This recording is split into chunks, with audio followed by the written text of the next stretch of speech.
الحمد لله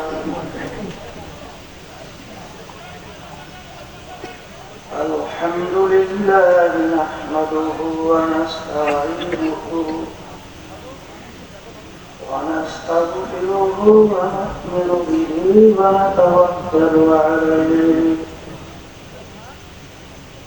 ونعوذ بالله من شرور أنفسنا من يهده الله فلا مضل له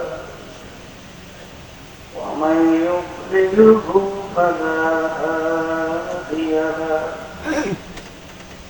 ونشهد أن لا إله إلا الله وحده لا شريك له ونشهد أن محمدا عبده ورسوله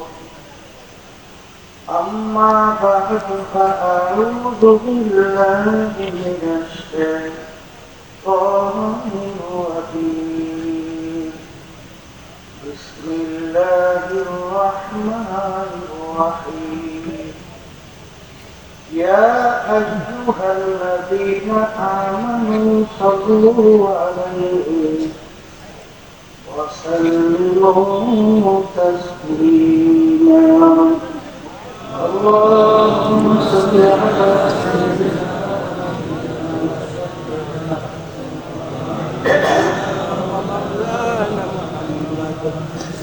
صلى الله عليه وعلى آله وصحبه وسلم اللهم صل على سيدنا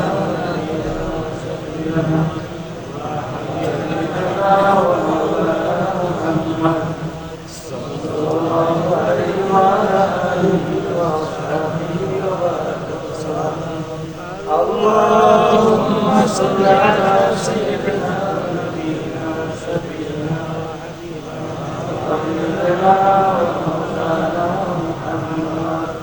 صلى الله عليه وعلى آله وصحبه وسلم أعوذ بالله من الشيطان الرجيم بسم الله الرحمن الرحيم وما خلقت الجن والإنس إلا ليعبدون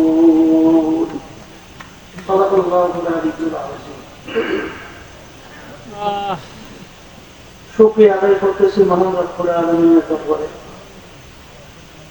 রব্বুল আলামিন প্রেক্ষাপটের যুগে দুনিয়ার সমস্ত কাজ থেকে বিরত রেখে উলামায়ে কেরামদের মজলিস জামিউল শাফিঈ সওয়াদে অনেক আল্লাহর খাস বান্দারা এই মজলিসের মধ্যে আছে, যাদের সঙ্গে সম্পর্ক তৈরি করার জন্য আল্লাহ রাব্বুল আলামিন আপনাকে আমাকে নির্দেশ করছেন এই মজলিসটাকে আল্লাহ রাসূল সাল্লাল্লাহু আলাইহি ওয়াসাল্লাম বলছেন বেহেশতের একটা বাগান। অনেকের কানে মাহফিলে দাওয়াত পৌঁছার পরেও অনেকের সুযোগ থাকা সত্ত্বেও মাহফিল আসে নাই। আবার তালাশ করলে দেখবেন বহু দূর থেকে কষ্ট স্বীকার করে আমার অনেক ভাইরা এই মাহফিলে পাগলের মতো শুনতে চলে আসে। মান যাত্রা বলে না, যে যেই জিনিস পাওয়ার জন্য চেষ্টা করে ওই জিনিসটা পাইয়াও যতজন আত্মজন সলমনের জমিনে ঘুমায় আছে। আমার আত্মজন বলতেন তিনি মাহফিলে প্রথম থেকে শেষ পর্যন্ত থেকে বাড়ি রিটায়ার হয়ে চলে গেলে আমল নামার মধ্যে কম পক্ষে হলেও 50 লক্ষ এর কম জমা হতেই পারে। নিয়াত যাদের সঠিক আল্লাহকে রাজস্ব উদ্দেশ্যে যারা আসছেন আল্লাহ রাব্বুল আলামিন আমল নামের ভিতরে লক্ষ লক্ষ নেকিও দান আল্লাহ।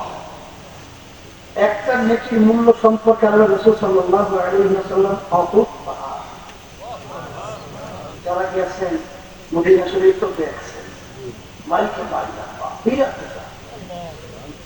আল্লাহ রাসূল সাল্লাল্লাহু আলাইহি ওয়াসাল্লাম উহুদ পাহাড়কে ইঙ্গিত করে বলছিলেন, পুরা পাহাড়টা যদি স্বর্ণের হয়ে যায়, এর যত মূল্য হবে তুলনা ছাড়া একটা নেকির মূল্য অনেক বেশি। একটা নেকির প্রয়োজন সম্পর্কে আল্লাহ রাব্বুল আলামিন কোরআনুল কারীমের বিচার বলছেন, আমান ইয়ামাল মিসকালা যাররাতিন খায়রান ইয়ারা ওয়া মান ইয়ামাল মিসকালা যাররাতিন শাররান ইয়ারা। যারা পরিমাণ নেকিটাকে তার ফল ভোগ করতে পারবা, যারা পরিমাণ গুনাহ থাকলেও তার ফল ভোগ করা লাগবে। এই নেকি কামাই করার জায়গা কোথায়? বলেন, মুখ খুলে বলেন, আবার মুখ খুলে সবাই বলেন। কিয়ামতের ময়দানে একটা নেকির জন্য যদি কেউ ঠেকা বাড়িতে বসে, এর বিনিময়ে জাহান্নামের শিকল হাতে পায়ে লাগতে পারে না? এই যে আয়াত শুনাইলাম, লাগতে পারে না? আচ্ছা, সারা কিয়ামতের ময়দানে ঘুরে একটা নেকির সন্দেহের কোন সুযোগ আছে? পাওয়া যাবে? আমি বলি না, আল্লাহ রাব্বুল আলামিন কিয়ামতের ময়দান কত বড় কঠিন হবে, কত বড় ভয়াবহ হবে। আল্লাহ রাব্বুল আলামিন কোরআনুল কারীমের ভিতরে বলেন, ইয়াউমা ইয়াফিরুল মার'উ মিন আখিহি ওয়া উম্মিহি ওয়া আবিহি ওয়া সাহিবাতিহি ওয়া বানিহি লিকুল্লি ইমরিইন মিনহুম ইয়াওমাইযিন শা'নুন ইউগনিহি। আল্লাহ রাব্বুল আলামিন বলেন, কিয়ামতের ময়দান এত কঠিন হবে, মা সন্তানের পরিচয় না দিয়া মা সন্তান থেকে ভেঙে যাবে। মা কাছ থেকে ভাববে, বলেন খুলে বলেন। আচ্ছা বলেন তো, মা যদি সন্তানের পরিচয় না দেয়, মায়ের সে দুনিয়ার ভিতরে আর আপন কি আছে? আছে? মাই যেহেতু সন্তানের পরিচয় দেবে না, অন্য কেউ আপনাকে নেকি দিবে চিন্তাও করা যায় না। ঠিক না? আর এই নেকি সংগ্রহের ঘাটা কোথায়? বলছিলাম, আবার বলেন কোথায়? আমার ভাইদেরকে বলবো, পর্দায় মা বোনেরা শুনতেছেন, এই যে মাহফিলের গুরুত্ব, নেকির গুরুত্ব, এই যে আমরা আলোচনা করতেছি, এইটা বুঝবে কারা? বলেন যারা মানুষ। এটি এক শ্রেণীর কিন্তু মুসলমানের ঘরে জন্মগ্রহণ করিয়াও এক শ্রেণীর মানুষ দেখতে সুরাতে আকৃতিতে অঙ্গ প্রত্যঙ্গে কোন পার্থক্য নেই, কিন্তু তাদের ভিতরের অবস্থানটা আবু জাহাল মার্কা, উতবা সাহেব আবু লাহাব মার্কা, এরা কিন্তু বুঝবে না। হুজুর তা কেমন বললেন? আবু জাহাল আল্লাহ হাবিবের চাচা ছিল না? আবু লাহাব আল্লাহ হাবিবের চাচা ছিল না? শুধু চাচাই না, আল্লাহ রাসূল সাল্লাল্লাহু আলাইহি ওয়াসাল্লামের আপন ভাইও ছিলেন। আল্লাহ রাসূল সাল্লাল্লাহু আলাইহি ওয়াসাল্লামের দুই মেয়েকে আবু লাহাবের দুই ছেলের সঙ্গে বিবাহ করেছে। যখন আল্লাহ রাসূল সাল্লাল্লাহু আলাইহি ওয়াসাল্লাম এক আল্লাহর উপরে ঈমান আনার দাওয়াত এবং ওদের মূর্তি পূজা এবং ভূত পূজা এবং ওদের অন্যায় বিরুদ্ধে যখন আল্লাহ রাসূল সাল্লাল্লাহু আলাইহি ওয়াসাল্লাম বলা শুরু করলেন, এক পর্যায়ে আল্লাহ রাসূল সাল্লাল্লাহু আলাইহি ওয়াসাল্লামকে কষ্ট দেওয়ার জন্য মানুষের সাথে লোকালয়ের মধ্যে দুই ছেলের মাধ্যমে আবু লাহাব আল্লাহ হাবিবের দুই মেয়েকে তালাক করেছে। এত বড় বদমাইশ। আল্লাহ রাসূল সাল্লাল্লাহু আলাইহি ওয়াসাল্লাম আপন চাচা হইয়াও ওরা কি বুঝছিল না? বুঝছে না? কারণ আল্লাহ রাসূল সাল্লাল্লাহু আলাইহি ওয়াসাল্লামকে আবু জাহাল কম চালাইছে, কম চালানে মারার জন্য বহু পরিকল্পনা করছে।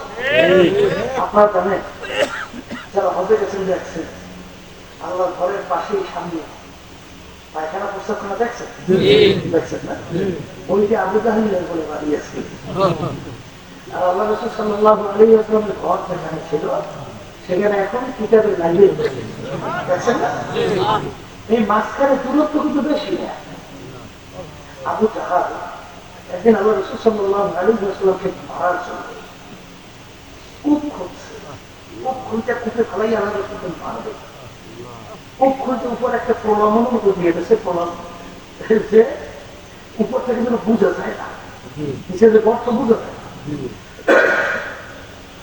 জাহিল লোক পাঠাই গেছে আল্লাহ রসুলের কাছে, যে যাইয়া বলো আমার ভাতিজাকে যে আপনার চাচা খুব অসুস্থ, আপনাকে একটু দেখতে চায়। দয়ার সাগর রহমতুল্লাহ আলামিন যখন চাচার কথা শুনছে অসুস্থ, আল্লাহ রসুল সাল্লাল্লাহু আলাইহি ওয়াসাল্লাম শুনিয়ে রওনা করছে চাচাকে দেখাচ্ছে। আর আবু জাহিলরা ঘরের জানলার হাত দিয়ে চাইয়ে দিচ্ছে, আল্লাহ রসুল সাল্লাল্লাহু আলাইহি ওয়াসাল্লাম কূপে পড়বে, আল্লাহ রসুলকে মারবে। যখন কূপের কাছে গিয়ে পার দেবে, পিছন থেকে জিবরাইল আলাইহিস সালাম হাত টানতে ধরে যাচ্ছে। সুবহানাল্লাহ। আল্লাহ রাসূল সাল্লাল্লাহু আলাইহি ওয়াসাল্লাম এক পাও সামনে যাওয়া যাবে, আবার পিছনে ঘুরে বসে। আল্লাহ রাসূল সাল্লাল্লাহু আলাইহি ওয়াসাল্লাম ঘুরে যখন রওনা করছে, আবু জাহেল ভেঙাতে ও গর্তে লাফ দিয়ে যাচ্ছে। লাফ দিয়ে আল্লাহ রাসূলকে ধরার জন্য যখন দৌড় করছে, নিজে এসে কূপের ভিতরে পড়ছে। এই কইলে এখন তার কেউ উঠাইতে পারে না, কূপ থেকে কেউ। তখন আবু জাহেল বলতেছে, আমাকে যদি বাঁচাইতে চাও, আমার ভাতিজা ছাড়া আমাকে কূপ থেকে উঠাবার আর কোন সুযোগ নেই। আল্লাহ রাসূলকে মারার জন্য কূপ তৈরি করছে, সেখানে ওই কূপের ভিতরে নিতে পড়ছে। এরপর আল্লাহ রাসূল সাল্লাল্লাহু আলাইহি ওয়াসাল্লামকে তখন খবর পাঠাইল যে তোমার চাচা বলছে তুমি সারাকে বাঁচানোর কোনো সুযোগ নেই। এখন এই কথা শুনলে দয়ার সাগর আমার জড়িয়েছে আবু জাহেলকে কূপ থেকে উদ্ধার করে। এইভাবে আল্লাহ রাসূল সাল্লাল্লাহু আলাইহি ওয়াসাল্লামের পক্ষ থেকে আল্লাহ রাব্বুল আলামিন প্রায় 32-এর মতো মুআজিজা প্রকাশ করেছে। এগুলো আবু জাহেল দেখছে, শুনছে, শোনে না, দেখে না। আল্লাহ হাবিবের সামনে এক ছোট মায়ের দুধ পানকারী বাচ্চা ছোট্ট নিয়ে আসে দেওয়ার জন্য। আল্লাহ রাসূল সাল্লাল্লাহু আলাইহি ওয়াসাল্লাম বাচ্চাটাকে দেখা মিষ্টি মিষ্টি হাসতেছে। হাসে আল্লাহ রাসূল ছোট মায়ের দুধ পানকারী বাচ্চাকে প্রশ্ন করলো, এ বাচ্চা বলো তো আমি কে? কি প্রশ্ন করছে? আমি আল্লাহ কুদরত ওই বাচ্চার জবান খুলেছে।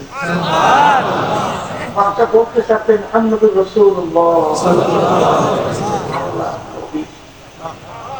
এই ঘটনা দেখার পর শোনার পরেও আবু জাহেল সাহেব ইমান আনছে আর আসতে আবু জাহেল আল্লাহর সাথে ক্ষমতা নেই। এই ভাবনা কোন দিক থেকে খেলে যাবে না। আকাশের চাঁদ দুই টুকরো করে দেখাতে পারো, তাছাড়া দেখাতে পারলে কি হবে? কি চাঁদ দুই টুকরো করে দেখাতে পারলে তো আমি তুমি নবী প্রমাণ করে কালিমা করে মুসলমান হব। আল্লাহ রাসূল সাল্লাল্লাহু আলাইহি ওয়াসাল্লাম আল্লাহর ঘরের পাশে জামালে কুমারে দেখছেন, ওই পাহাড়ের উপর উঠে যখন আঙ্গুল ইশারা করবো, সঙ্গে সঙ্গে চাঁদ দুই টুকরো হইয়া দুদিন করে গেছে। আবার আঙ্গুল ইশারা চাঁদ মিললে আল্লাহ রাসূল সাল্লাল্লাহু আলাইহি ওয়াসাল্লাম বলেন, চাচা আপনি তো বলছিলেন চাঁদ দুই টুকরো করে দেখাতে পারে ইমান আনতেন, চাঁদ দুই টুকরো করে দেখালাম, এখন ইমান আনবেন না? বলে ভাবি একটু বুঝিয়ে দেবে, একটু কি ও চিন্তা করছে, মনে হয় নজরবন্দির মাধ্যমে এই ঘটনা ঘটাই ঘটে গেছে। মানে চাঁদ দুই টুকরো হইয়া দুই দিকে পরে তো সম্ভব না। তাই দেখি আরবের বাইরে থেকে যে লোকগুলো আরবের ভিতরে আসবে তাদেরকে জিজ্ঞাসা করবো যেরকম কোন ঘটনা আকাশের ভিতরে দেখছে। যখন আবু জাহেলিয়া ওই বাহির থেকে যারা আরবের ভিতরে ঢুকতেছেন জিজ্ঞেস করে, ভাই গতকাল রাত্রে আকাশের ভিতরে কোনো ঘটনা কিছু দেখছে না? বলে ভাই কিছু বুঝলাম না, দেখি আকাশের ভিতরে চাঁদ চকচক করতেছে, হঠাৎ দেখি চারটা দুই টুকরো হইয়া দুই পেয়ে গেছে, আবার দেখি চার দিনে চার পেয়ে গেছে, কি ঘটনা নিজে করলাম। এখন কি আবু জাহেল ইমান সে ছিল কি ছিল না? এখন আল্লাহ রাসূল সাল্লাল্লাহু আলাইহি ওয়াসাল্লাম বলে, চাচা বোঝাপড়া হয়েছে?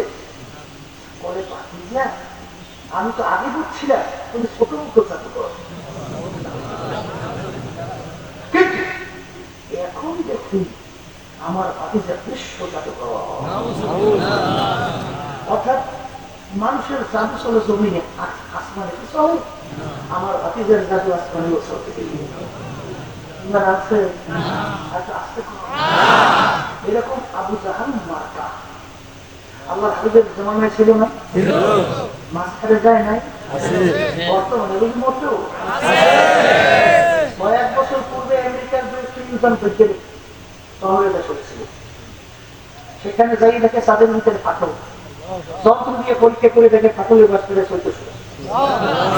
দুনিয়াতে আসার পরে যখন ষোলো মুসলমানদের নবী দুনিয়া থাকা অবস্থায় আঙ্গুলের চারটে টুকরো বের গেছে, তার ভিতরে একজন নীলার নষ্ট, তিনি নিজে কালীন বলে মুসলমান।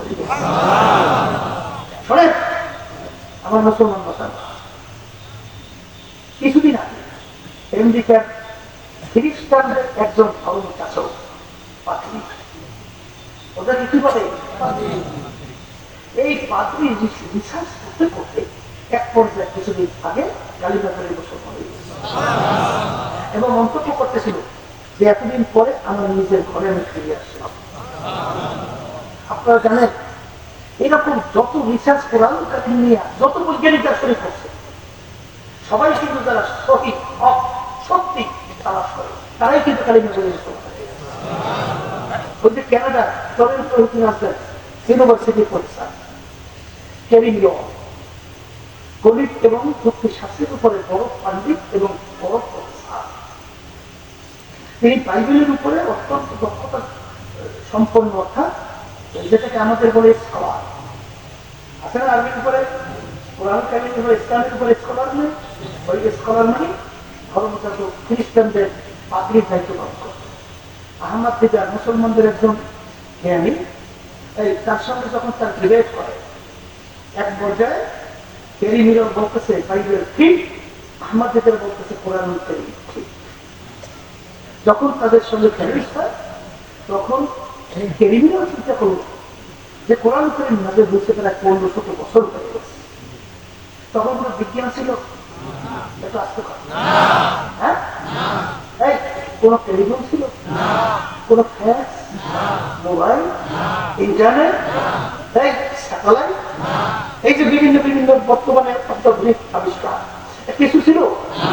তাহলে সেখানে কোরআনুল কারীমের সঙ্গে এবং বর্তমান বিজ্ঞানের সঙ্গে বিভিন্ন দিক থেকে টক্কর লাগবে, অর্থাৎ মিলবে না। এইটা ছিল তার এক পর্যায়ে তুমি যখন কোরআনুল কারীম রিসার্চ করা শুরু করবো, রিসার্চ করতে গিয়ে দেখে কোরআন কারীমের শুরুতেই পড়ি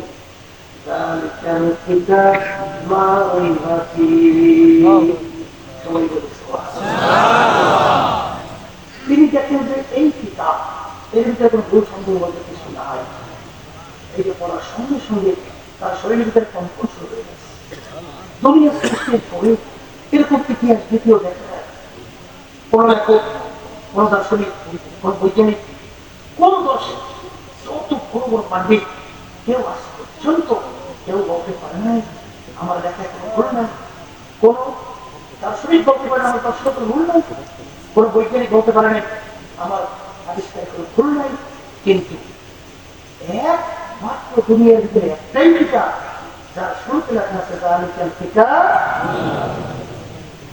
এটা পড়ার সঙ্গে সঙ্গে তার ভিতরে শরীরে সর্বমুখ শুরু হয়ে গেছে এবং ঘটনা তো আর দেখা যায় না। ব্যাপারটি সামনে যত রিসার্চ করে এক পর্যায়ে কোরআন কারীম তাকে কোনটা প্রশ্ন পরিবারে দেয় যে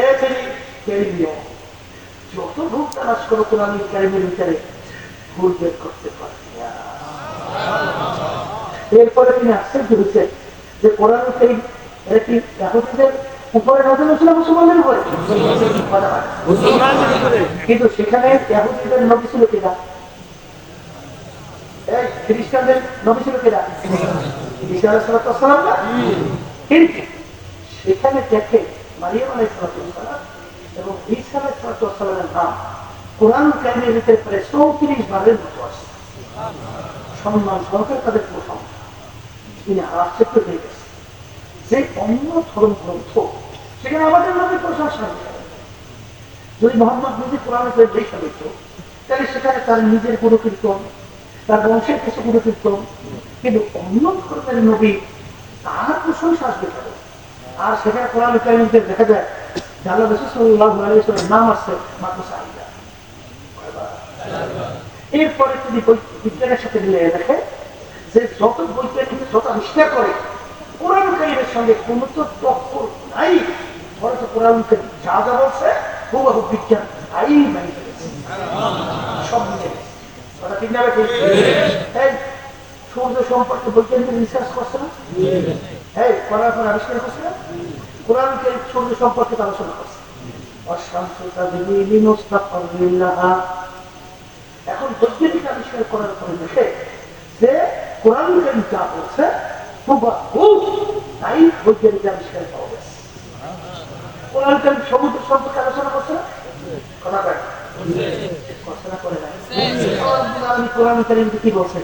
মারাজাল বাহরাইনি ইয়ালতাকিয়ান বাইনাহুমা বারযাখুন লা ইয়াবগিয়ান ফাবিআইয়ি আলা'i রাব্বিকুমা তুকাযযিবান। বৈজ্ঞানিকরা বর্তমানে সমুদ্র নিয়ে আবিষ্কার করার পরে দেখে সমুদ্র সম্পর্কে কোরআন যা বলছে পুরোপুরি 100% সব মিলে গেছে। কোরআন কারীম নাযিল হয়েছে মরুভূমি। হ্যাঁ, আল্লাহ রাসূল সাল্লাল্লাহু আলাইহি ওয়াসাল্লাম জন্মগ্রহণ করছে কোথায়? আশেপাশে কোনো পানি আছে? খাল বিল, নদী সেতু? আল্লাহ রাসূল সাল্লাল্লাহু আলাইহি ওয়াসাল্লাম সমুদ্র দেখছে কোনদিন? কিন্তু সেখানে কোরআন কারীমের ভিতরে সমুদ্র সম্পর্কে আলোচনা আছে। সেই সমুদ্রের সব এখন বর্তমানে বৈজ্ঞানিক আবিষ্কার করে দেখে 100% মিলে গেছে। এক কথা, এখন কোরআন কারীম আমাদের মাঝে আছে না? এখন আসতে চ্যালেঞ্জের আয়াত বুঝি নাই, তাও তো আছে। যদি থাকে সেই বর্তমানে এক শ্রেণী নিচ্ছে ওনামায় কেরাম হুজুর থেকে বলতে একটিই হয় না, মনে করে আমরা সমাজ হয়ে বলতো। আবার আর বলতেছে হুজুর এই দেশটা লেখা এলো,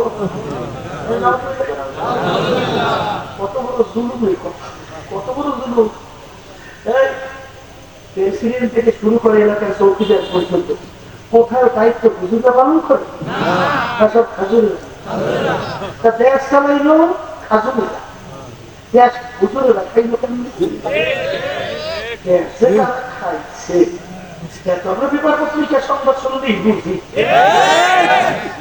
এই বদমাইশের দলের দেশ শুধু খায় নয়, খাইয়া সমাজও কথা দিয়ে বলেছে বিচার কি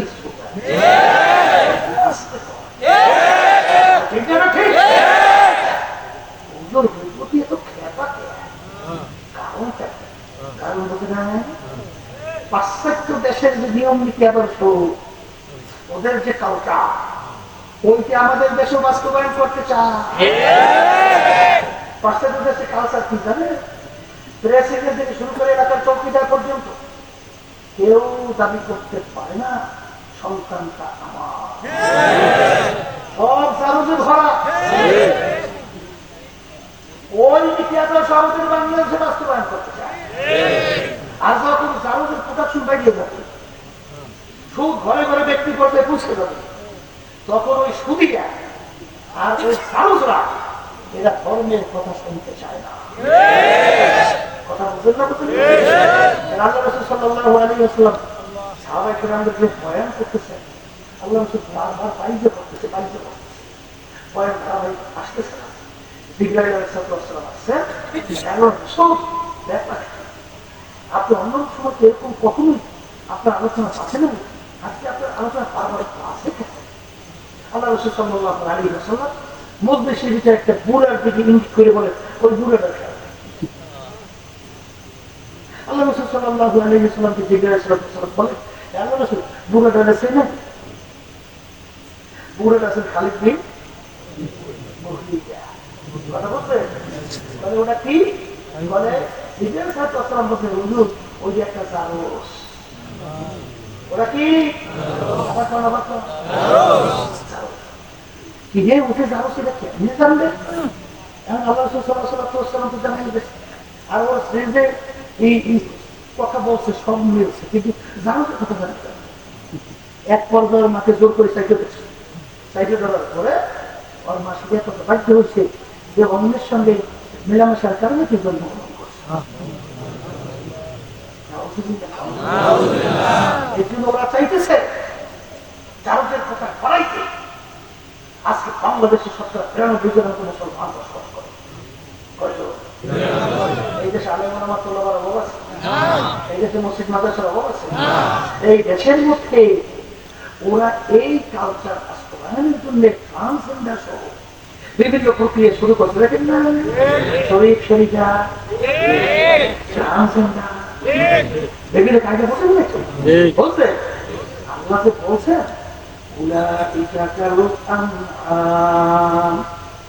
এরপর আমার মালিক বলেন আল্লাহ বলতেছেন এক শ্রেণীর মানুষ চতুর্থ জানুয়ারের মতো গরু ছাগল হচ্ছে। এরপর আল্লাহ বলতেছে গরু ছাগল না তার চেয়েও খারাপ। এই কথা বলতেন না বলেন না, এটা তো আগে বুঝে যাই, অনেকে বোঝার চেষ্টাও করি না। শোনেন পশু তো খারাপ আছে, আমাদের এলাকায় বলদগুলো আছে না, বলদগুলো মিলেমিশা করে আপনারা দেখছেন তো?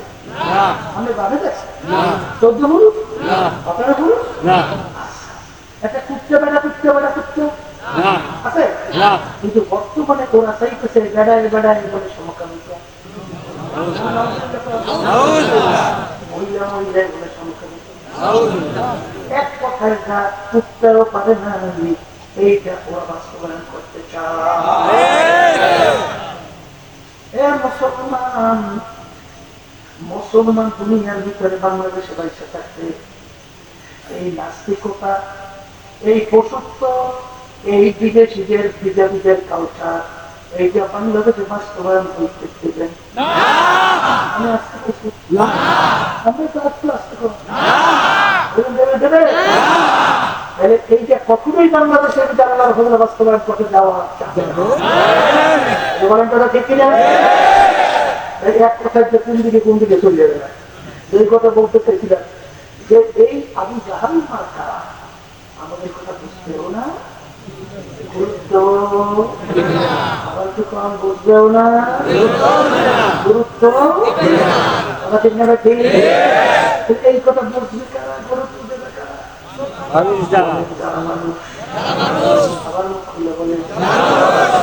এখন বলতে পারে যাদের কথা আলোচনা করবে এরা কেউ মানুষ না, কোন তাদের চক্ষু নেই, কোন তাদের জিভে নেই, জবান নেই, কথা বলে না, কোন তাদের হাত পাও নাই, কোন কবজি আছে, সবই তো আছে।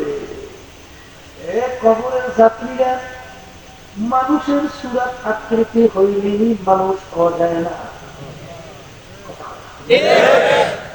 মানুষের সুরাত আকৃতি হইলেই যদি মানুষ হওয়া যেত, কবি এক কথায় বুঝাতে দিয়ে বলছিলেন গর্বাসুরা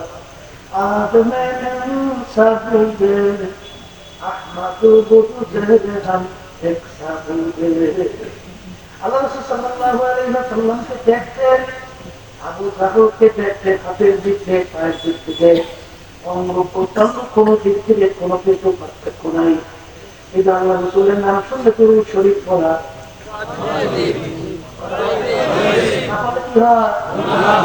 আর আবু জাহাল ওর নাম শুনলে আমাদের সবার থেকে দেখা যায় আল্লাহ গজব করছে আরো বেশি বেশি বড়।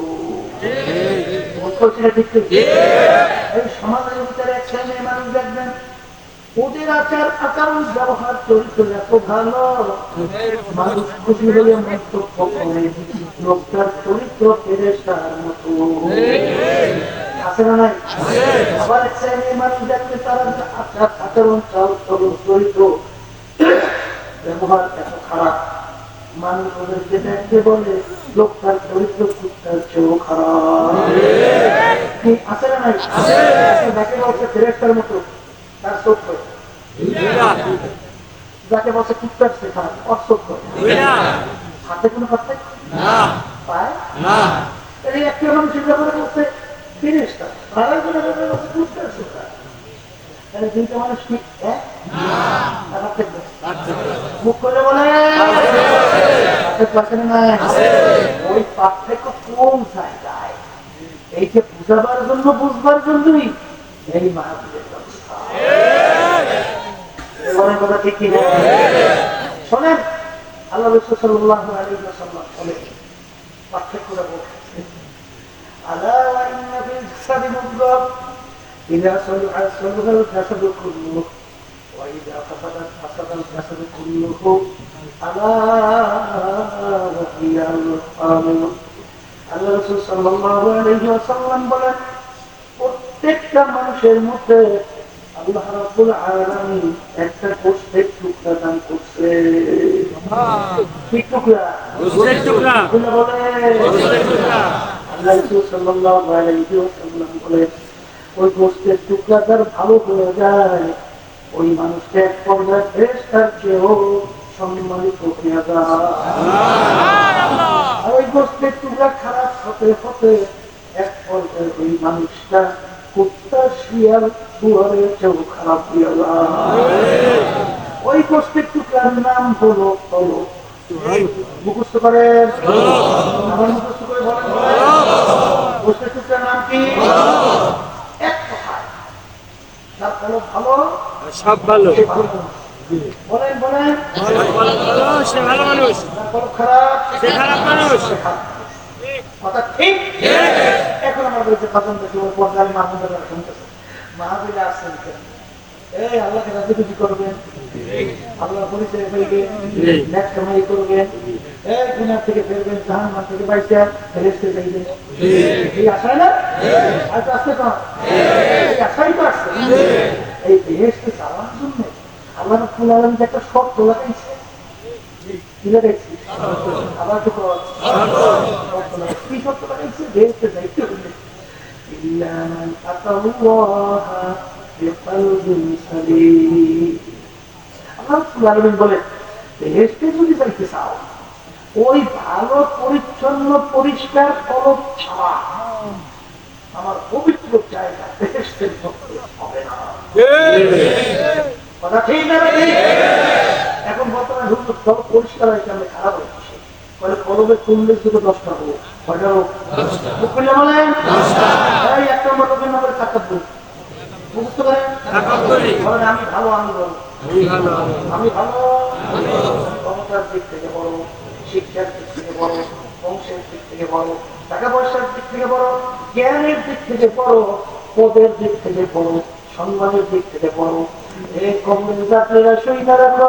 আল্লাহ রাসূল বলেন, যার ভিতরে যারা পরিমাণ তাকাব্বুর থাকবে সে বেহেশতের গ্রামে পাবে না। এই রোগটা কলবের দূর করে লাগবে। আর একটা রোগের নাম হলো হিংসা। বলেন হিংসা কাকে বলে? বড় উন্নতি দেখে সহ্য করতে না পারা নাকি হিংসা। আবার হিংসা। আল্লাহ রাসূল সাল্লাল্লাহু আলাইহি ওয়াসাল্লাম বলেন, আল হাসাদু ইয়াকুলু হাসানাত। হিংসা একটা রোগ যার ভিতরে থাকবে, ওই হিংসার আদিনে তার সমস্ত নেকি জানাইয়া আমল নামার নেকি একেবারে খালি করে দেবে। এই যে একটা অন্তরের রোগ, কথা ঠিক না ঠিক? আর একটা রোগের নাম হলো হব্বুজা হব্বুমান। মালের মহব্বত, সম্মানের মহব্বত, পদের মহব্বত, ক্ষমতার মহব্বত, এক কথায় দুনিয়ার মোহ। মহব্বত আবার মুখ খুলে বলেন, আল্লাহ রাসূল সাল্লাল্লাহু আলাইহি ওয়াসাল্লাম বলেন, সমস্ত দুনিয়ার মূল হলো এই দুনিয়ার মহব্বত। সমস্ত মূল কি? আবার মুখ খুলে বলেন। আমার বাজানদেরকে বলে বসারে মাফ করো। শোনে, অনেক মুসলমান সন্তান নামাজের পরে সকলে আলেম আমাদেরকে ভালোবাসে, কিন্তু দল করে বাংলাদেশের বর্তমানে এক শ্রেণী মানব রচিত তন্ত্র মন্ত্র সেই নীতি আদর্শ চাইনা সৈন্য মানলে ইমান থাকবে না। আসতে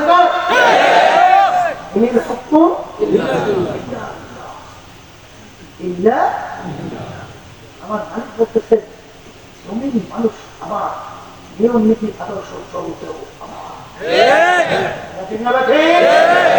বর্তমানে বেরিয়েছে প্রচলিত গণতন্ত্র, বলেন খুঁজা বলেন প্রচলিত, যার প্রবক্তা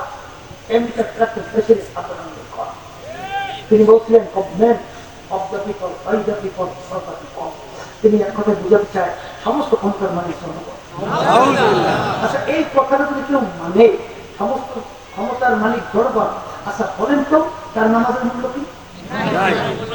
খুঁজে বলেন, তার দরবেশের মূল্য কি?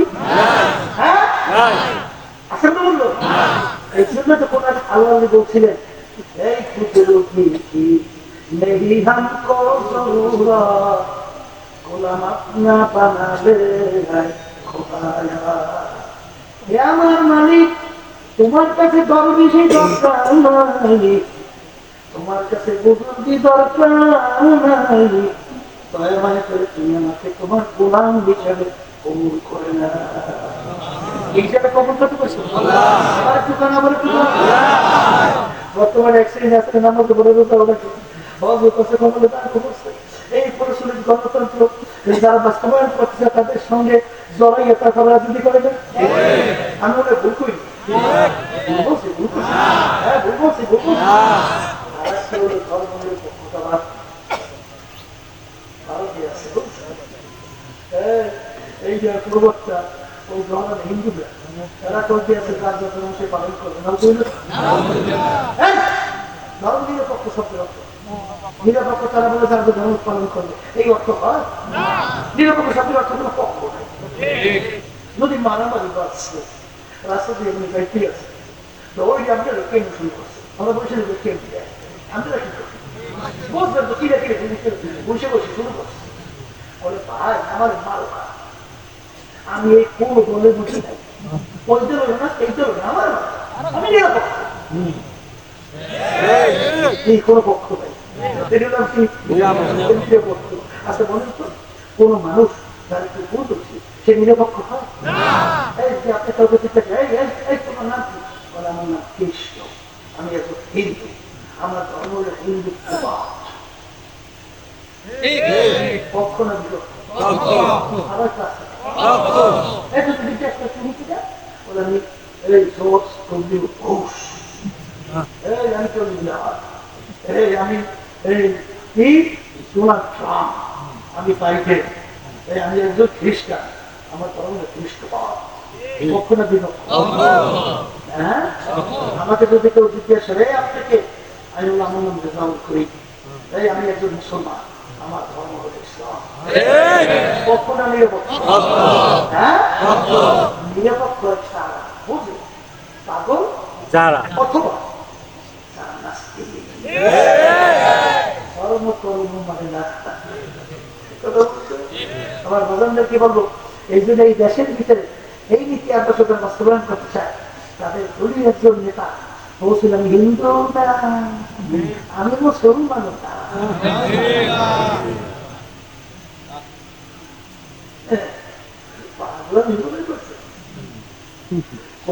আয়া শুনে যায় ওই সত্য কারণের ঘোষণা আমরা বলতেছে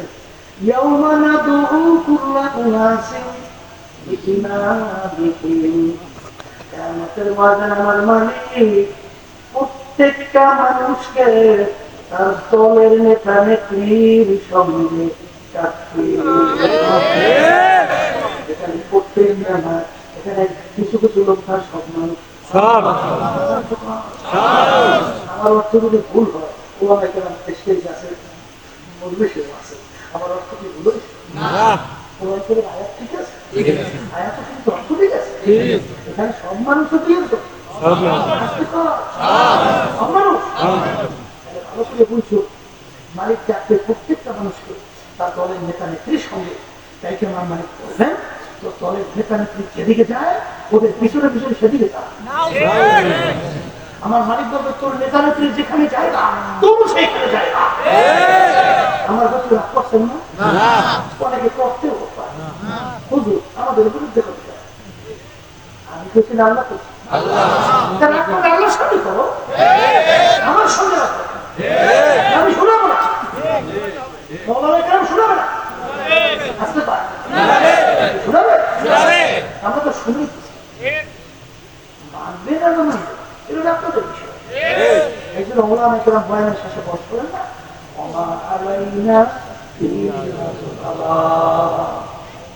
আমাদের দায়িত্ব তোমাদের কাছে পৌঁছানো, মানো বা না মানো আমার মানুষ করে শুনবে। একটা বর্তমানে বাড়ি নিচে আমি রাজনীতি করি, আপনি করেন কি ধোকাবাজি পাইছেন কোথায়? কোথায়?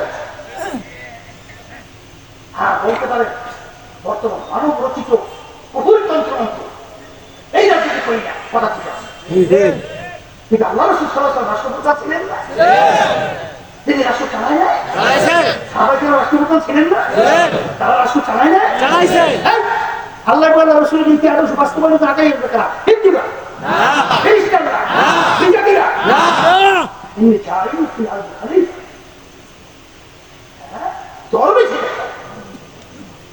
আমার মানে তোমার দরবেশ দিয়ে কি করবে?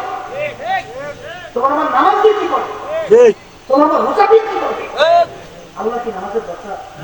রোজার দরকার? অন্য ইবাদতের দরকার? হ্যাঁ, আপনার আমি পশু জবাই করে কোরবানি রক্ত কষ্ট আল্লাহ দরবারে পৌঁছে কি পৌঁছে কি পৌঁছে? হ্যাঁ, এই জন্যই আপনাদের সঙ্গে প্রথমে আসলে চলা উচিত। وما خلقت الجن والإنس إلا ليعبدون। আল্লাহ রাব্বুল আলামিন বলেন, এই 18,000 কম বেশি মাখলুক আল্লাহ বানাইছে না? এই বানাইছে না, বানায় না? এর ভিতরে আমার মালিক বলতেছে, দুইটা মাখলুক আমি বানাইছি আমার ইবাদতের জন্য। সবাই বলে সুবহানাল্লাহ।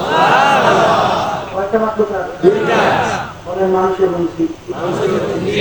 এই এখন অনেকে বলতে পারে, হুজুর এই অন্য মাখলুকাতগুলো আল্লাহ বানাইলেন কেন? আমাদের কি বানাইছে বুঝতে পারছেন ইবাদতের জন্য, কিন্তু অন্যান্য মাখলুকাতগুলো বানাইলেন কেন? আল্লাহ রাব্বুল আলামিন ওই সত্য কালামের বিচার বলে, وَخُلِقَ لَكُم مَّا فِي الْأَرْضِ جَمِيعًا। অন্যান্য মাখলুকাতগুলো আমি বানাইলাম তোদের জন্য। এখনই বলবে এই সূর্যকে আমরা দেখতেছি, সূর্য আমাদের মানুষের দরকার আছে। একটা মানুষ যদি দুনিয়া না থাকে সূর্যের কি হবে? কিন্তু সূর্য না থাকলে মানুষ বাঁচতে পারে সব মরিয়ে ফসল হবে। হ্যাঁ, সূর্য কাদের জন্য? হ্যাঁ, আমাদের জন্য। আমরা গরু পালি না, গরু আমাদের মানুষের দরকার আছে না? আচ্ছা, একটা মানুষের দুনিয়া না থাকলে গরুর হবে কি? তাহলে গরুর কাছের জন্য অনেকে গাছ আমাদের দরকার আছে না? নাই। একটা মানুষ যদি দুনিয়া না থাকে গাছে কিন্তু কিছু আসে যায় না। মাছ আমাদের দরকার আছে না? নাই। একটা মানুষ দুনিয়া না থাকলে গাছে কিন্তু কিছু আসে যায় না। সব মালিক বানাইলেন আমাদের জন্য, আর আমাদেরকে আমার মালিক বানাইছেন কিসের জন্য? বললেন তার ইবাদতের জন্য। বলেন বলেন বলেন, তার ইবাদত, কার ইবাদত? ইবাদত বোঝা লাগবে না? বোঝা লাগবে? ইবাদত একটা আরবি শব্দ, উর্দুতে বলে গোলামি, আর বাংলা অর্থ হলো মালিকের হুকুম অনুযায়ী চলা। মালিকের হুকুম অনুযায়ী চলার নাম কি? বলেন, মালিকের হুকুম অনুযায়ী চলার নাম কি? এই ক্ষেত্রে বলেন সংক্ষেপে বোঝা লাগছে, নামাজ পড়া যেরকম নাকি ইবাদত, নামাজ না পড়াও কিন্তু ইবাদত। রোজা রাখা যেরকম নাকি ইবাদত, রোজা না রাখাও কিন্তু ইবাদত। অনেকে কাছে আসছে নামাজ না পড়লে ইবাদত। সূর্য উঠতেছে, মাথার উপরে চলে আসে, সূর্য ডুবতেছে, ওই সময় যদি কেউ নামাজ পড়ে সব নাকি কি ব্যাপার? নামাজ পড়ে গুনাহ পাইছে? নামাজ পড়ে পাইছেন? কারণ কি? বড়ই নামাজটা মালিকের হুকুম অনুযায়ী হয় নাই। কথা ঠিক? ঈদের দিন যদি কেউ রোজা রাখেন সব না গুনাহ? রাখলেন রোজা পাইলেন গুনাহ কেন? মালিকের হুকুম অনুযায়ী হয় নাই। এই কাজটা মালিকের হুকুম অনুযায়ী হবে, সেইটা ইবাদতের ভিতরে গণ্য হবে। মালিকের হুকুম অনুযায়ী হবে না, যত বড় আকৃতি হোক না কেন ইবাদতের ভিতরে গণ্য হবে না। কথা ঠিক? এখন আমি বাজার মধ্যে বলবো সরকারের মা বোনেরা সংসদ। কথা কি? মালিকের আমাদেরকে বানাইছেন কেন? ভুলিয়া গেছে, ভুলিয়া গেছে। আমার মালিকের হুকুম প্রতিটা মানুষের ব্যক্তিগত জীবনে আছে না? এটা বুক খুলে বলেন আছে। আমার মালিকের হুকুম প্রতিটা মানুষের পারিবারিক জীবনে আছে না? আছে। এই আমার মালিকের হুকুম প্রতিটা মানুষের ব্যবসার ক্ষেত্রে, কামাইয়ের ক্ষেত্রে, খরচের ক্ষেত্রে আছে না নাই? সামাজিক ক্ষেত্রে আছে না নাই? রাজনীতির ক্ষেত্রে নাই? এখানেও আছে।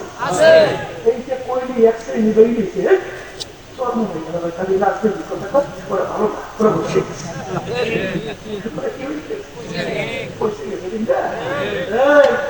যদি না বলি তাহলে ওরা কেরাম না বললে আপনার ইসলাম সম্পর্কে আনবেন কেন?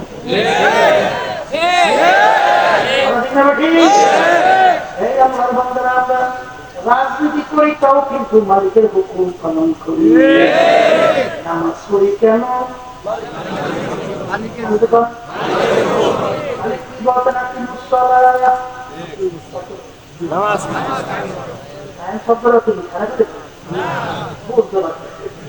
বলেন নামাজ প্রতিষ্ঠা করো, নামাজ প্রতিষ্ঠা পর্যন্ত নিজে পড়লেই হবে না, পরিবার পরিজন সুযোগ থাকতে সমাজ সুযোগের রাস্তায় যেটাই আমার প্রতিষ্ঠার চেষ্টা করা লাগবে।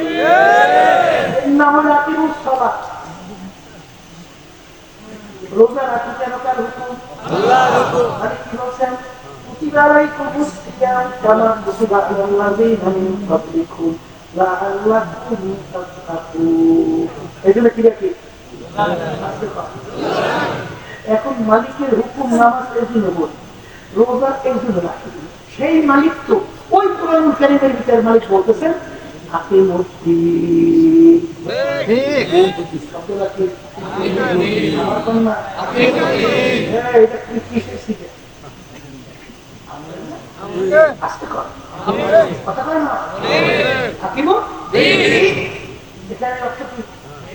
ব্যক্তি দিন অনুযায়ী চলো,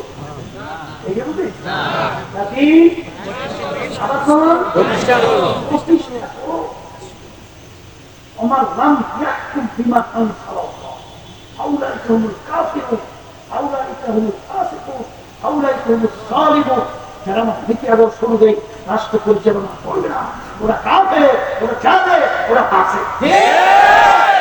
ঠিক আয়াত নাম ভুল করছে। হ্যাঁ, আকিমুদ্দিন দিন প্রতিষ্ঠা করো। দিন কাকে বলে? আমি অনেক কথা যদি রাত আমি দিন পেয়েছি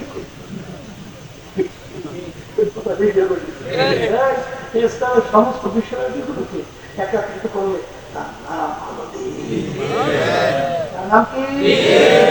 রাষ্ট্রীয় পর্যায় পর্যন্ত দিন প্রতিষ্ঠার স্বার্থ অনুযায়ী চেষ্টা করা প্রতিটা ইমানদারের ফরজ কিনা? দিন প্রতিষ্ঠা করে চেষ্টা করা, কি করা?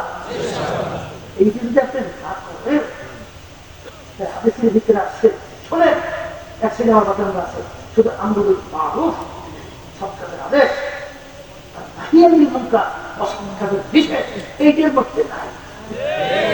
ওইটাই তো কেন খাওয়া যায়, বুঝলেন? হ্যাঁ, আজকে সর্বনি মাহাদের করে বাজার শেষ আছে, সুযোগ পাইলে তো কত গালাগালি মারতে বাবার জেলেও তো ঢুকেছে। আমি যে আপনাদের সামনে কথা বলতে জেলে কিন্তু আমি গেছিলাম, ওই জেলের মোটা রুটি আর ডাল আমি খাইয়ে আসছি। আমার বিরুদ্ধে কিন্তু 8টার মতো কেস ছিল, আর আপনার রহমতুল্লাহ তার বিরুদ্ধে 18টার মতো কেস ছিল বাংলাদেশে।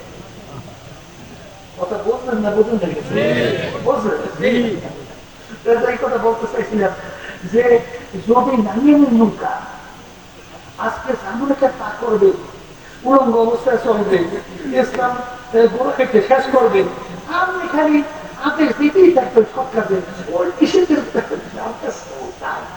হাদিসের ভিতরে আসছে যার ভিতরে যে হাদিস পেল না থাকবে না ওর মৃত্যু হবে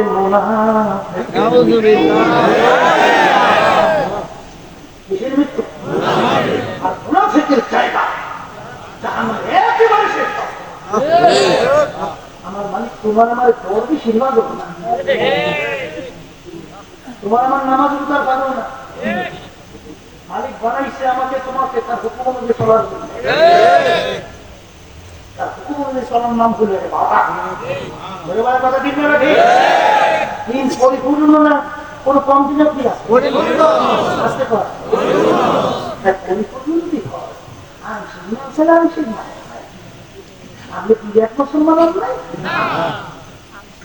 আবার ওই জবরদস্ত কুকুর একটা বিশ্বকুতু আরে মুসলমান হয়েছিল হইয়াছে কিন্তু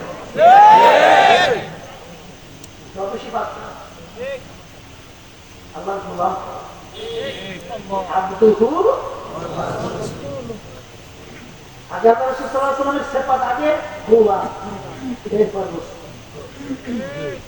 কথা ঠিক না ঠিক একজন মালিকের হুকুম অনুযায়ী চলার নাম কি আবার কথা ঠিক না ঠিক আমার বাজানদেরকে বাবা আমার কথা একটু কষ্ট নিয়ে না বাঁচতে যদি ভুল করি বলেন ভুল বলছেন তাও কিন্তু যদি ভুল না বলে থাকি আমার বাজানদেরকে বলবো খবরে কিন্তু কোনো জমা করি না খবরে যদি কেউ পরিচয় দেন আমি চরমনের মরি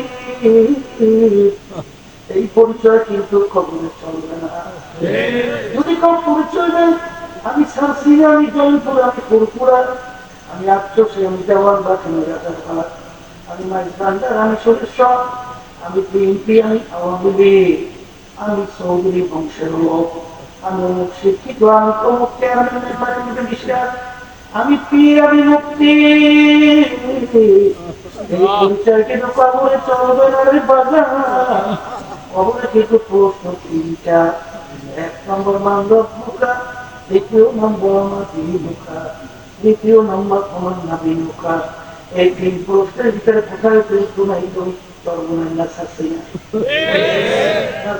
না আছে আছে আছে যদি ভাই থাকে আমার বাংলাদেশে বলবো আল্লাহ রাসূল সাল্লাল্লাহু আলাইহি ওয়াসাল্লাম আল্লাহর বান্দার দুনিয়া থাকা অবস্থায় তার পরিজাত টুকরা সন্তান ফাতেমা রাদিয়াল্লাহু তাআলা তাকে ইঙ্গিত করে বলছিলেন ইয়া ফাতেমা তুনফিলি নাফসাকা মিনাল্লাহ ও ফাতেমা রে দুনিয়ায় থাকা অবস্থায় নিজে আমল করো জাহান্নামের আগুন থেকে বাঁচো ও ফাতেমা এরপরে অন্ধকার কবরে এসো ফাতেমা কি করলে এই পরিচয় দাও আমি আখিরি জামানার মধ্যে আল্লাহ রাসূল বলে ফাতেমা রে এই পরিচয় কবরে কোন কাজে হবে না কবরের যাত্রীরা আল্লাহ রাসূল তার মেয়ের ব্যাপারে কবরে কোনো নাগাতে গ্রান্তি দিতে না পারে এমন কোন পীর এমন কোন বলেন কোন বলেন এমন কোন উত্তর এমন কোন বংশ তোমাকে আমাকে নাগাদ করে জান্নাতের ব্যবস্থা করতে পারবে একটু সবাই মুখ খুলে বলেন পারবে পারবে বলি নাই পারে আপনাদের গর্বতা রাখান খান ইন্তেকালের পরে তাকে কবর ব্যবহার করে আবু যর গিফারী রাদিয়াল্লাহু তাআলা আনহু কবরকে লক্ষ্য করে বলতেছেন এই কবর নাকি সাবধান বেয়াদবি করিও না তোমার গর্বে যাদের আসছি জানো হাসান হুসাইন রাদিয়াল্লাহু তাআলা আনহুমা তার নামকে তোমার গর্বে রাখলাম আলী কারামাল্লাহু ওয়াজহু তার স্ত্রীকে তোমার গর্বে রাখলাম সরদার আল্লাহ রাসূল সাল্লাল্লাহু আলাইহি ওয়াসাল্লাম তার পরিবার সন্তান ফাতেমাকে তোমার গর্বে রাখলাম এই কবরের মাটি সাবধান বেয়াদবি করিও না আমার মালিকের হুকুমে কবরের মাটি জবান খুইয়া গেল কবরের মাটি কাট দিয়ে আবু যর গিফারী আমার কাছে কার মেয়ে তার মা তার স্ত্রী কোন বংশের এই পরিচয় আমার কাছে কাজ হবে না যে আমার কাছে ভালো আমল নিয়ে আসবে এই একমাত্র আমার কাছে ভালো ব্যবহার হবে খারাপ আমল নিয়ে যদি আমার গর্বে আসে কবরের মাটি দুই পাত্রে এমন ভাবে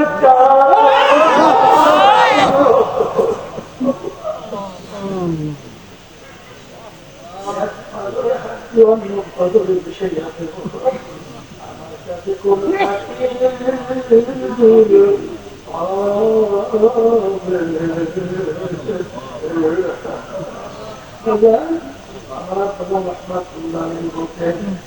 দুনিয়ার মানুষ যেই মামলার তকদির না ওই মামলার কিন্তু খালাস নাই। ইতিহাস করিয়া দেখেন, আল্লাহ ইতিহাস করিয়া দেখেন, তারা কিন্তু কানতে কানতে তাদের কবরে চলে গেছে। ইতিহাস করিয়ে দেখবা ওমর ফারুক রাদিয়াল্লাহু তাআলা অর্ধেক দুনিয়া রাজত্ব করার পরে মাওলার ভয় জাহান্নামের ভয় কানতে কানতে কালে দুটো চাক হয়ে গেছিল। লোকে বলে বুঝু ঔষধ লাগান ভালো হবে। তিনি বলেন আমার সাথীরা আমার মালিক যখন জিজ্ঞাসা করে ওমর কি আমি আসো, আমি চিন্তা করে ঠিক করছি বলবো মালিক তোমার ভয় জাহান্নামের ভয়। কানতে কানতে কালে চাক করে নিয়ে আসছি। এই বাংলাদেশে প্রায় 350 দেশে রাজত্ব করছিলেন। তিনি অনেক সময় খবর দেখতেন, এমন বড় বড় কান্না শুরু করতেন, কানতে কানতে দাঁড়ান অবস্থায় ঠাস করে বসে পড়ত। লোকেরা বলে আপনি খবর দেখেন কোন কেন তিনি বলেন আমার সাথীরা আর রাতে রাতে ঘাটে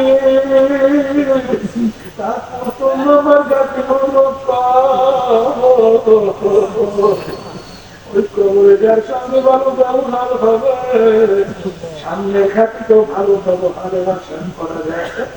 এই জন্য আমি কবরটাকে সহ্য করতে পারি না। যে মামলা তদবির নাই সেই মামলারও কিন্তু খালাস নাই।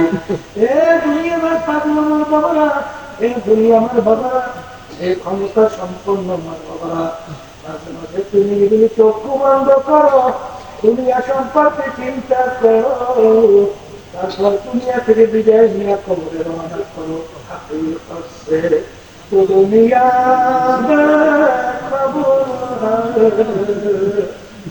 দুনিয়া के नुमाइश কোন দুনিয়ার পাগল হইলা, কোন সম্মানের পিছনে পড়লা, বাগান কোন সম্পদের পিছনে পড়লা। আমার দিয়ে বলতে তাকাইতে করেন সরকার ওর কত পাওয়া, ওর দলীয় লোক যদি কোনো অন্যায় করে অনেক সময় গুলি করিয়েও মাইলে ফেলায়, কত শাস্তি প্রয়োগ করে। ওই মাতুব্বাড়ি সরকার কতক্ষণ পুলিশের হাতে আরেস্ট হওয়ার পর্যন্ত, তখন পুলিশের হাতে আরেস্ট তখন লাগতায় পাড়া হাত দিবে কোথায় যায় আর সারি, কোথায় যায় আর বাবুগিরি। হে দুনিয়াদার পাগল, আজকে দুনিয়ার ভিতরে স্বাধীনতা তারা কেউ সরাবে একজনে ক্ষমতা, আগামী ক্ষমতা শক্তি কয়েকে যে কয়েক দুনিয়ার চক্ষু খোলা থাকবে। আল্লাহ যখন বাড়ির দরজা হাজিরা দিয়া তখন তোমার বিছানা বিছানায় বসা দিয়ে দেবা। যত ডাক্তার কবিরার চেষ্টা করুক না কেন, যত সেলাই করুক না কেন, যত ধরনের ডাক্তার ঔষধ প্রয়োগ করুক না কেন, রাখতে কিন্তু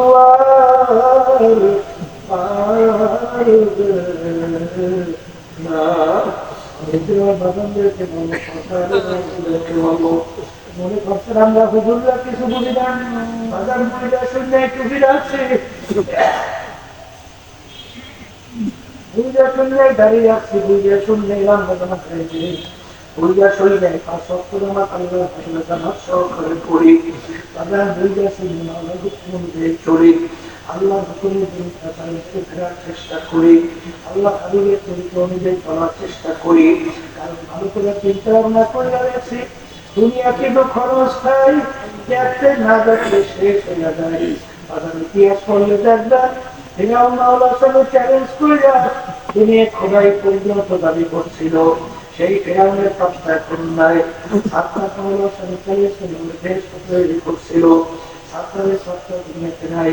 নমরুদ মাওলানার সাথে চ্যালেঞ্জ করিয়া তারপরে ইব্রাহিমকে আগুনে ফেলাইছিল, নিজেদের পাত্তাও নাই। বাংলাদেশে কত বড় নাস্তিক, কত বড় ইসলাম বিদ্বেষী তত্ত্ব, কত ক্ষমতা ওদের খাওয়া যায় বাংলার জমি সরকার ফিরে থাকতো। ওই একজন সব মাটি দিতে চলে গেছে। এই দুনিয়ার পাগল এমন একদিন আসবে, তুমিও থাকবে না, আমিও কিন্তু থাকবো না। দুনিয়ার সব কার্যক্রম চলবে তোমার আমার ঘরে, তোমার বাচ্চারা, তোমার স্ত্রী আত্মীয় স্বজন ঘরে বাচ্চা দাঁড়িয়ে, আর তোমার আমার কবরে অন্ধকার।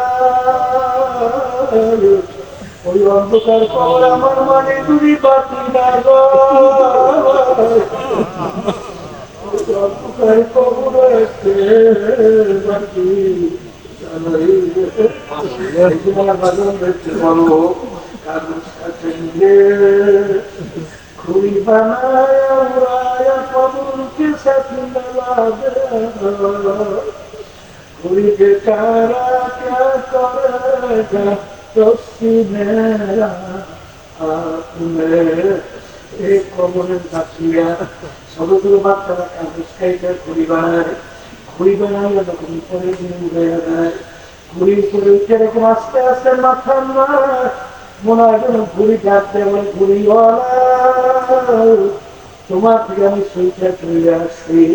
আর ঘুড়িওয়ালা ডাকতে বলে, ও ঘুড়ি তোর রসিদি তোমার হাতে ধরা, যখন সময় হবে না দেখতে তখন প্যান দেওয়া শুরু করবো। ও ঘুড়ি তুই যত উপরে উঠো, যত মাথা দাঁড়ায় উপরে কিছু আর থাকতে পারবি না। এ দুনিয়ার পাগল আমার বাবারা, ক্ষমতা সম্পন্ন আমার বাবারা, এ ধনী সম্পদের মালিক আমার বাবারা, সম্মানিত বাবারা, আজকে দুনিয়ার ভিতরে স্বাধীনতা ক্ষমতা পাইয়া এমন বড় জমির ভিতরে ধ্বংস করিয়া চলো, মনে হয় যে মাওলার জমি খাইয়া ফেলবে। একটু যাই না রাখি তোমার আমার মুখের ভিতরে কিন্তু মৌতের বসছিল যে আমার মানুষ খাইয়া পেছে আমার দুনিয়ার ঘর ঘর। তখন হায়াতের বেলা শেষ হবে, আমার মালিক তখন বলবে আজরাই ওই ব্যাপার সঙ্গে সঙ্গে খাবার নিয়ে বলবেন আগাম থাকতে কিন্তু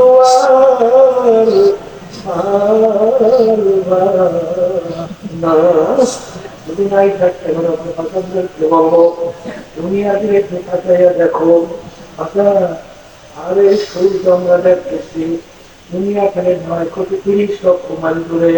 এই সূর্যের দিকে তাপ বেশি উপরের দিকে, তাপ কম নিচের দিকে। বাজার দুপুরের সময় গরমের দিন এই সূর্য যখন ঠান্ডা জমিনে তাপ দেওয়া শুরু করে, মানুষ স্থির হইয়া যায়। 3-4 ঘন্টা যদি বাড়িতে আসা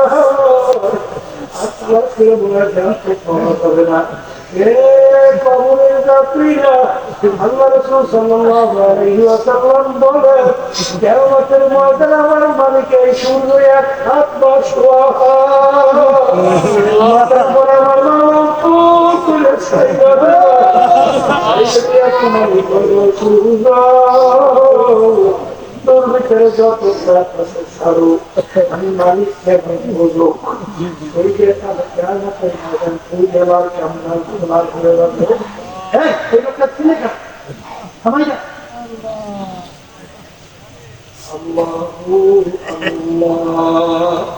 আল্লাহ সূর্যের কাছে কিয়ামতের ময়দানে ফুল দিয়ে নাম সন্ধ্যা মুসলমান হবে। আগুন নাও জায়গা নাই, গাছ নাই, গাড়ি নাই, ঘর নাই, পানি নাই। সূর্যের তাপে নাফরমানদের তালুকা কাশ কাশ লাগাইয়া ওগুলো ভাতের উত্তরিয়া পারিয়া পারিয়া পড়তে থাকবে। আর মুখ দিয়ে হারালা ইয়া মানুষ পানি দেবে না আল্লাহ আমাকে আমাকে সবাইকে মাফ করে দেন। এটা তো না বিষয় বুদ্ধি দশা কি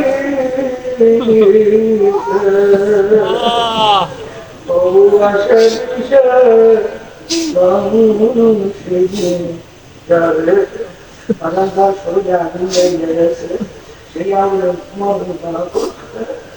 কবরের যাত্রীরা কত ঘটনা ঘটনা যেন বাংলাদেশেও দেখায়।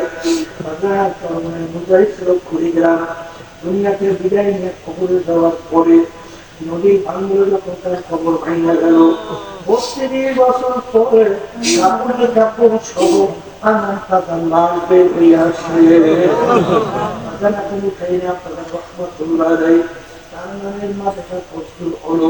সেখানে নতুন ভাবে এখন চাকরি করছে। আমি কিছুদিন আগে সেই খবর শেয়ার করে আসি। কবরের যাত্রীরা মাঝে মাঝে যত ঘটনা আমার মালিক কাপড় কাপড় সহ খবরে দেখায়, ১০০ বছর ২০০ বছর ৫০০ বছর ১০০০ বছর পরেও একেবারে কাপড়ে কাপড় লাশ তাজা তৈরি রয়েছে। যত ঘটনা করে মাঝে মাঝে দেখা যায় একটার পর আল্লাহ দেখা যায় না। আবার কত সময় আগুন দেখা যায়, সাপ দেখা যায়, শুয়ারের আছে। যত দুর্ঘটনা মাঝে মাঝে খবরে দেখা যায়। আবার মান দেরি নাই বেশি আরাম করছু লম্বা তারা কিন্তু দেখা যায় না।